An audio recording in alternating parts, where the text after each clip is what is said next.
If you get something from this video, please like, subscribe, share with friends and family, and always drop a comment below because I do vet and read every single comment. Hello, everyone. I'm Lisa Baudouin. Welcome to Lisa's chat room. So I just want to sit back for a minute and share with you how I taught my granddaughter about time. Now, I don't want you to take it the wrong way. My kids teach their kids lots of stuff, and they probably are teaching them time too. But I do things a little bit differently. So this is what I did. I took printouts and I literally started with the universe with my granddaughter. And I said, here is the universe as we know it. And these are all galaxies.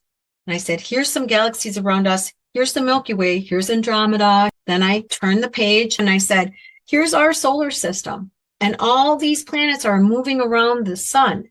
It's called an orbit. And they're all turning as they orbit around the sun. They turn and orbit. And then what I did was I took the final picture of the sun, the earth, and the moon. And I said, here on earth, we have a moon that goes around and around and around us. And then we turn and we go around the sun. And when we go around the sun, when we face noon or midnight, what happens is we have 12 hours to the next time. And each one of those blocks is 12 hours. Now that means 12 and 12 is 24. But looking at the 12 hours, you can divide those 12 hours into hours or minutes. So each hour is 60 minutes. Each minute is 60 seconds. And I stopped there for a minute and let her absorb that. So what did I do? I was pulling her in way back here, just like when you use the wiggling the thumb research method. Totally like that. And then from there, what I did was I sat her and my grandson, who's a little too small to understand this yet, but he still had fun. I sat them in front of my regular clock that has a second hand that goes around. And I said, now from 12 to 12, you're going to watch that second hand go around and you're going to see the minute hand really move. And so then I said, okay, we're going to watch.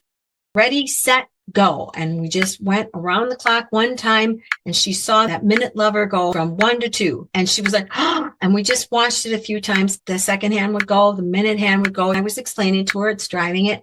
And I said, now notice the hour hand. It's actually going, but just a little bit. You can barely see it. But by the time that minute hand gets down here, that hour hand's going to be halfway. So I showed her what time is and then how to tell the time.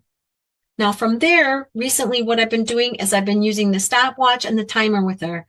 I use the stopwatch when she's doing, I call it homework at my house. They each have their little workbooks and I have ABCs, I have cursive. She's doing numbers and adding and subtracting and things like that. So we put the stopwatch on and it will show her the hours, the minutes, and the seconds of how long she's taken to do something. We put the timer on when she's waiting for her parents to come home after I picked her up from school. So she sees the hours and the minutes and the seconds of time going backwards. So I'm having her go way out here in the universe. And then she's honing in, honing in, honing in, honing in, honing in, honing in, and getting to time, analog time. And then she can equate the analog time with the digital time. And the reason I did that is because I thought to myself, when I was young, we didn't have digital time. We just had old-fashioned clocks with second hands. Now, sometimes there's no second hand on there, so you don't know. You just have to know this. And then also, too, the digital. How did I learn digital? Well, I had already known all about time, where it's got to be pretty tough for a child to learn all of that, the analog and the digital at the same time. And I think the most important thing is for you to share this information with your kids or your grandkids, because I think this is a really great tool. And I think this is how we need to teach our children. Go way back in time or go way out and then come back in.